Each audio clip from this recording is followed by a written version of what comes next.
Is up, my people? Welcome back to the Red Cat Habitat. Today we're going to take a look at a little game called Tom Clancy's Ghost Recon BREAKPOINT. Now, since its release, in fact even before its release, this game has been subject to quite a bit of scrutiny, especially from the major media outlets that cover these sorts of things. Now, let's just imagine for a moment, if we can, that the media is going crazy at the moment with things to hate on. But just have a look at this stabby death stuff. This is good. This is good gaming. Stabby death stuff. Good gaming. Phew. That dude is dead.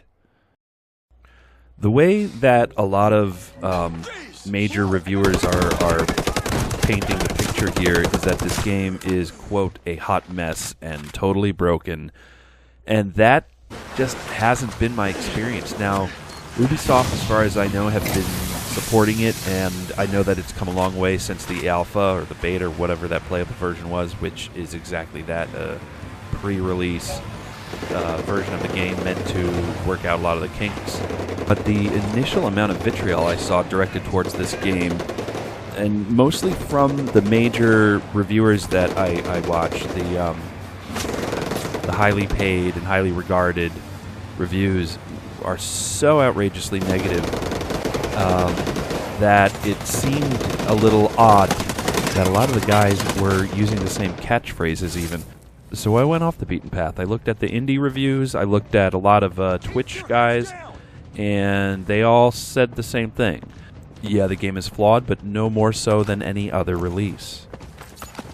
I even had a chance to ask a lot of the Twitch community, and I I asked a couple questions in their stream, chatted them up, and I used at least 3 sources, as you do in research, and they all had the same consensus. So I decided that I would give it a shot. And the more I've experienced in this game, the more I've come to acknowledge the simple fact that we live in a new era of gaming. Ubisoft is listening to us, guys. This is Games as a Service. So I got this game on the original Xbox, on old school Xbox One, OG Xbox, no Scorpio, no Viagra, no X, and I did that because I wanted to be able to play with a couple of buddies who really only use Xbox. I looked at the PC also, and it looked okay, but it plays just fine on the Xbox. We recently also got Division 2 because it was on sale, and I have to say, graphically, this, as far as my experience shows, is a much cleaner presentation. In Division 2, there was serious amounts of texture pop-in, low-res textures everywhere. I was able to alleviate this by rebooting the system, but then it would just happen immediately after, and it didn't stop happening. Now, again, I'm playing these games on the old Xbox, the first Xbox One, and I expected there to be some glitchiness in the graphics when I was playing Division 2, like this monstrosity. But what was surprising to me is just how awesome BREAKPOINT looks, especially being a newer game with less polish than Division 2 at this point.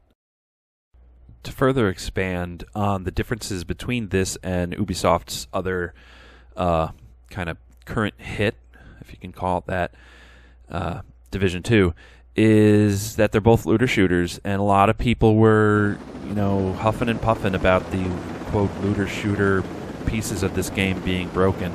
I don't know what they're talking about. I guess I do in a way. I don't see it as a problem myself. There's plenty of shooting, and there's plenty of looting. I think people were complaining because the tier system on the weapons seems somewhat ineffectual because of the quote-unquote realism installed in the game, in the fact that you can pretty much always get a headshot on a human target. So that means body shots are going to be affected by the level and damage of the gun, but the stats of a gun still have a very important piece to be played. In other words, if you have a level 1 gun, like the first gun that I ever got in the game, which I'm kind of toying around with here, it's got great stats. And so I found much more powerful guns, but without as good stats, and so I've been sticking with these two primaries. Also worth noting is that these attachments to these guns that you get and find, like clips and scopes and whatnot, have actual effects that make sense, whereas, again, I'm going to compare it to Division 2, they don't so much. So people, primarily in the form of, as I keep saying, the kind of the bigger, more major, higher echelon of game reviews have been complaining about a lot of stuff. But Ubisoft, please be careful changing anything. For example, take a look here at Division 2, and the bullet sponginess in this is far more of a breaker of suspension of disbelief than anything having to do with this, with the same version of a gun having two different levels and damages. For that matter, I don't mind bullet sponginess in a setting in which it seems to make sense to me. For example, here in Destiny 2, you have these outer space creatures who can suck up a lot of damage, and who knows what their physiognomy is, who knows what their armor ability is. Whereas in Division 2, I just don't buy that a gangbanger with a hoodie and a gas mask is going to take 3 clips to the face and not go down.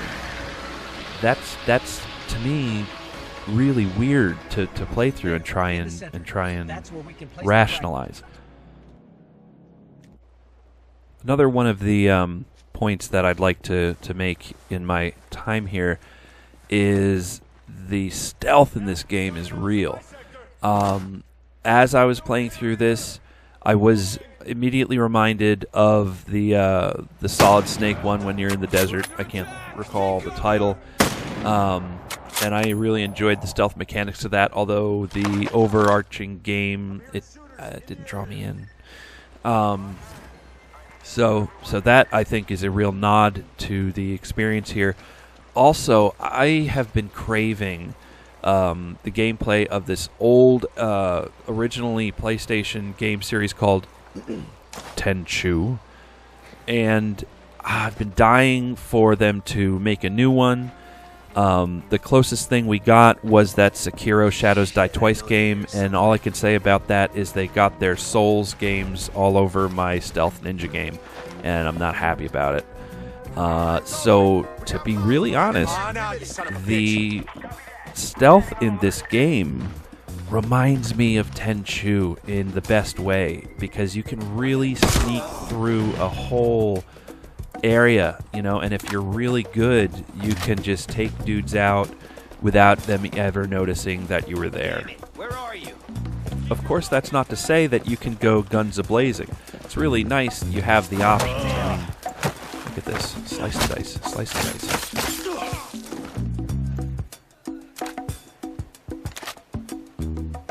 So, in closing, I'll just say that I am absolutely going to continue to play this game, see if I can't get a couple of my buddies to join up. Maybe Black Friday sales type stuff, I don't know. I'll definitely still be playing Division 2, just because that's what we decided to get when it was on sale, and I enjoy playing with my buddies, and I hope you do too. Anyway, this is Red Cat Habitat signing off. Go out there, have a beautiful day, have fun. Try not to be mean motherfuckers, you know. Anyway, thanks for listening, guys. Have a marvelous day. Peace.